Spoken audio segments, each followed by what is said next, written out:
araw po, madam. Ay, gandang araw. Napansin ko po na may binabantayan kayong mga kalabaw. Ay, oh. Sino po bang nag-aalaga sa kanila? Ay, hindi yung puti o yung itim? Yung puti po. Ay, yung puti. Ay, ako nag-aalaga diya. Eh, doon naman po sa itim. Ay, ako rin. Eh, ano naman pong kinakain nila? Alin diyan? Yung puti o itim? Yung puti po.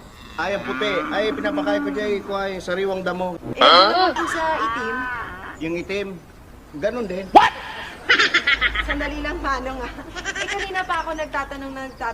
Tinatanong niyo din ako kung sino ba, yung puti o dun sa itim. Pero pareho din naman yung sinasagot niyo. Ano ba talaga? Eh, huwag ka naman magalit. Eh, ako'y magpapaliwanag, ano.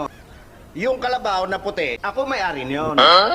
Yung puti, Oho. ikaw may-ari. Oo. Eh, dun sa itim, Ako rin.